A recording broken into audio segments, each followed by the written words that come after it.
Abril de 1945. Amanecer en Chirán, sur de Kyushu. El rocío se aferra a los campos de té. En la pista de tierra, un joven de 21 años ajusta su hachimaki blanco con el sol naciente bordado en rojo. En el bolsillo del pecho, una carta doblada para su madre. En el fuselaje de su cero, pintada a mano, una flor de cerezo. El mecánico da el pulgar arriba. El motor ruge. El avión, cargado con una bomba de 250 kilos, rueda, vibra, se eleva. A los pocos minutos, desaparece sobre el mar rumbo a Okinawa. En el barracón, quedan tazas de té humeante y sandalias ordenadas junto a la puerta. Nadie volverá a calzarlas. La palabra kamikaze es un eco medieval, viento divino, el tifón legendario que en el siglo XIII frustró a los invasores mongoles. En 1944, con el imperio japonés a la defensiva tras Saipán, Leyte y la pérdida de pilotos veteranos, ese mito fue convocado de nuevo.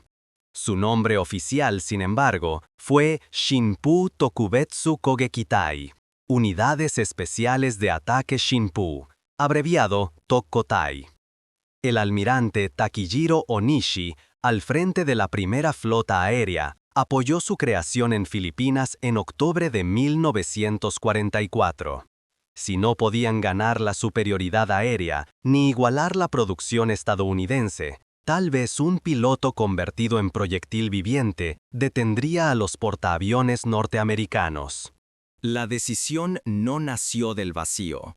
Detrás había una cultura militar moldeada por el Senjin-kun 1941, el código de campo, el ideal Bushido reinterpretado por el Estado moderno, y una educación que, durante décadas, enlazó sacrificio con ciudadanía.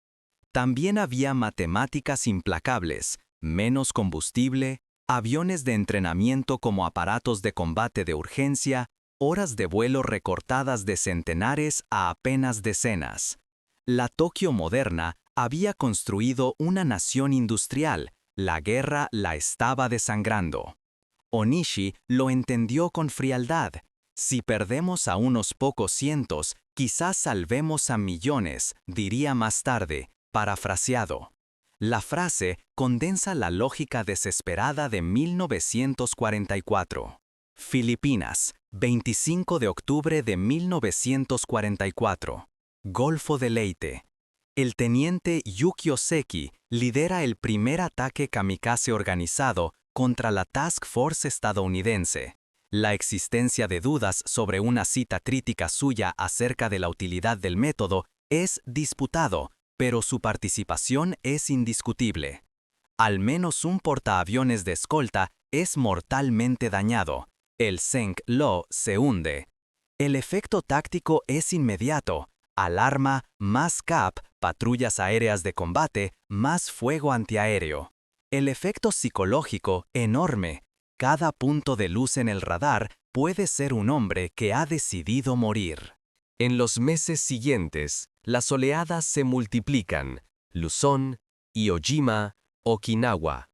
Desde Kyushu, bases como Chirán, Bansei o Kanoya despachan grupos de jóvenes hacia el sur. Entre abril y junio de 1945, la batalla de Okinawa, despegan centenares de aparatos, 0, Ki-43, Ki-84, entrenadores biplaza sin blindaje, con bombas fijadas a mano. A ello se suman armas especiales, el MXI-7 Oka, flor de cerezo, una cápsula tripulada con cohete lanzada desde bombarderos, y en el mar, los Kaiten, torpedos tripulados. No todos alcanzan el blanco.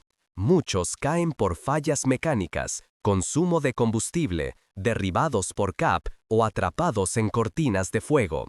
Las cifras, hoy, se encuadran con cautela. Se estima que los ataques kamikaze hundieron más de 30 buques aliados y dañaron centenares, estimado, causando miles de bajas. Del lado japonés, alrededor de 3.800 a 4.000 pilotos de Tokoktai murieron, estimado. Más allá de los números, cada vuelo fue una biografía cortada. ¿Cómo se formaban esas escuadras? Las órdenes de creación llegaban por flotillas. En los aeródromos, el ritual, mitad protocolo militar, mitad ceremonia escolar, comenzaba con el anuncio: se requiere una unidad especial de ataque. La palabra clave era voluntario. En la práctica, el consentimiento existía, sí, pero dentro de un marco de presión de pares, jerarquía y una retórica que equiparaba dudar con deshonrar al escuadrón y a la familia. Muchos alzaban la mano sin parpadear. Otros lo hacían lentamente. Algunos fueron designados. La frontera entre convicción y coacción variaba de base a base y de día a día. El entrenamiento se comprimía en semanas. Los instructores recalibraban lo esencial: despegue con carga, navegación a baja cota, picado final siguiendo el eje de la pista de un portaaviones o contra un buque en evolución. La puntería se practicaba con siluetas en la bahía, la mentalidad en las aulas.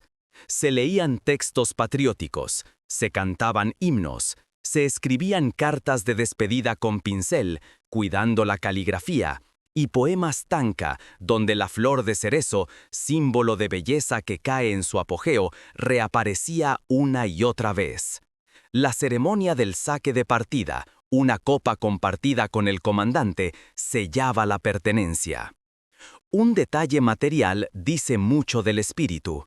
En Chirán, muchachos y muchachas locales entregaban a los pilotos cintas con los nombres cosidos, amuletos, fotografías.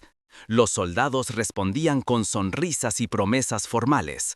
Cuando caía la noche, el barracón se volvía dormitorio y aula moral. No temas, piensa en el primer impacto, no en la muerte. El miedo estaba, pero debía ser domado. ¿Qué pensaban antes del último vuelo?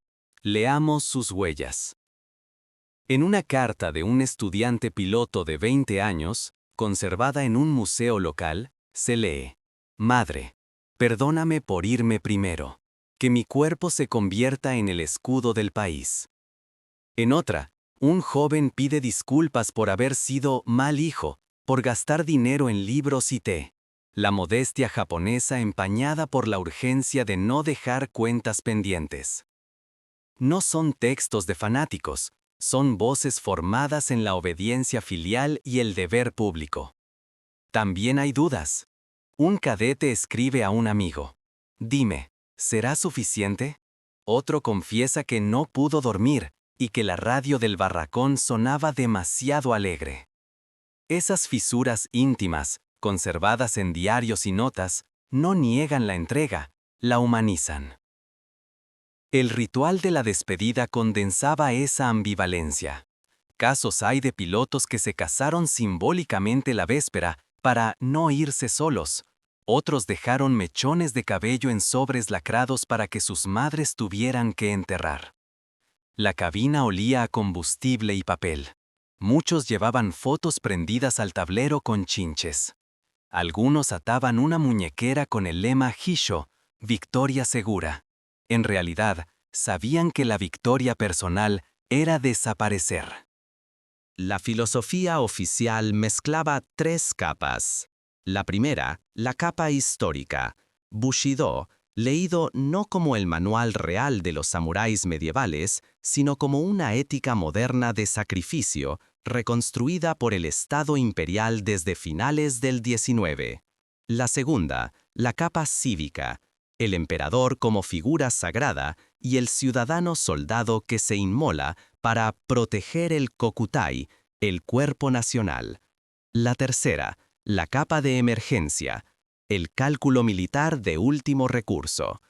En octubre de 1944, Onishi no vestía túnica de filósofo, vestía el apuro de perder Filipinas. En 1945, cuando Okinawa ardía, la fórmula ya era política de Estado. Y, sin embargo, reducirlo todo a fanatismo sería mirar con ojos demasiado cómodos. Hubo oficiales que dudaron del método por su ineficiencia estratégica frente a radar, CAP y control de daños aliados. Hubo pilotos que, de haber tenido otra opción, habrían querido volver. La guerra los colocó en una jaula de opciones limitadas: obedecer, morir en combate tradicional con escasas probabilidades, o morir atacando como último impacto. Elegir morir con sentido fue para muchos elegir el único sentido disponible. Okinawa, abril de 1945. La operación Tengo en el mar. El acorazado Yamato enviado a morir sin escolta aérea suficiente. Y las olas aéreas desde Kyushu en tierra. En una tarde clara, un destructor norteamericano observa en el radar varios ecos bajos. A simple vista, puntos plateados emergen del sol. Los artilleros abren fuego en capas. 5 pulgadas. Bofors, Oerlikon. Las esquirlas dibujan un velo negro. Un cero entra, toca agua, salta, impacta la Amura. Otro estalla antes de llegar. Un tercero, envuelto en fuego, rasga la cubierta y desaparece. En el cuarto de máquinas, marineros corren, cierran compuertas, apagan incendios. La nave sobrevive. El mar vuelve a cubrir los fragmentos.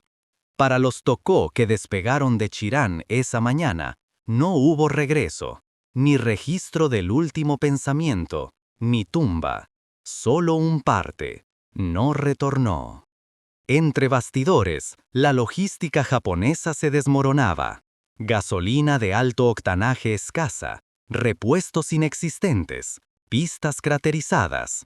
Por contraste, Estados Unidos había tejido un sistema de CAP, radares de alerta temprana, piquetes de destructores y equipos de control de daños entrenados para absorber golpes. La ecuación se inclinó. El valor individual chocó contra una máquina de guerra industrial. Después, el silencio. El 15 de agosto de 1945, el mensaje imperial: cesa el combate. En las bases, los barracones se vacían deprisa. Quedan cajas de cartas nunca enviadas. Quedan fotos huérfanas en paredes de madera. Onishi, el almirante que apoyó el Tokó, se hace el seppuku y deja una nota pidiendo a la juventud que busque reconstruir el país. Japón entero cambia de horizonte. ¿Qué queda del código del samurái en ese cielo final? Queda el modo en que una idea, honor, fue reescrita por una guerra total. Queda el hecho de que miles de muchachos, estudiantes, campesinos, aprendices, se subieron a un avión sin paracaídas y volaron hacia un punto brillante en el mar, porque su mundo les dijo que ese era el gesto más alto de lealtad. Queda, también, el rastro de sus dudas, de su ternura, de su humanidad. Algunas historias concretas devuelven relieve a las cifras. Un piloto de Chirán de 1900 años pidió permiso para volver del punto de reunión porque olvidó su carta de despedida. Regresó, la colocó bajo la almohada de su litera y despegó. Otro, con el avión averiado, amerizó cerca de una isla y fue rescatado por pescadores. Años después, contó que en los últimos 30 segundos de picado no pensó en la patria ni en el emperador, sino en el sabor de las mandarinas del otoño. Un instructor anotó en su diario: les enseño a despegar y a morir. No tengo nada más que enseñar. En un cuaderno de un mecánico, que nunca voló, aparece un dibujo infantil de un cero y 2 palabras: vuelve pronto. Nadie volvió. La posguerra releyó aquel fenómeno con lentes muy distintos. El Japón pacifista construyó museos, Chirán, Yushukan, compiló cartas, publicó diarios. Algunas narrativas heroizantes chocaron con otras, críticas, que subrayaron el adoctrinamiento y la presión. La historiografía internacional avanzó entre testimonios directos, archivos militares y estadísticas. Impacto táctico considerable, impacto estratégico limitado, devastación humana inapelable. Incluso hoy, los números exactos fluctúan, estimado, y algunas frases atribuidas se disputan, disputado. Pero una verdad no se mueve. Fueron jóvenes reales, con miedos reales, lanzados a un cielo real. Volvamos a Chirán, al inicio. El cero ha cruzado ya las nubes. Las hélices generan una vibración constante que adormece las manos. El mar abre un camino de plata. El piloto baja a 50 metros, sigue una estela de humo, ve el perfil de un buque a contraluz. En la cabina, a la izquierda, la foto de sus padres. A la derecha, la flor de papel que le dio una niña en la verja de la base. Los antiaéreos florecen alrededor como árboles negros. El joven corrige, corrige, corrige. En el último segundo, cuando el casco ocupa todo el parabrisas, quizá piensa que la flor de cerezo cae demasiado pronto. Tal vez piensa en nada. El resto es luz. La historia de los kamikazes no es una parábola de fanatismo ni un acto de romanticismo. Es el testimonio de un país que, acorralado por una guerra industrial que no podía ganar, convirtió el honor en estrategia. Es, sobre todo, la suma de miles de decisiones privadas, voluntarias, presionadas, resignadas, que terminaron en un cielo incendiado. Mirarla de frente exige dos cosas: rigor para no inventar lo que no sabemos y respeto por personas que, atrapadas en su tiempo, hicieron lo que creyeron que debían hacer. Porque, en última instancia, esas cartas dobladas, esas tazas de té humeante y esas sandalias ordenadas junto a la puerta, nos hablan de un silencio que no termina. El de quienes despegaron hacia el viento divino y, al no volver, nos dejaron preguntas que todavía cruzan el cielo.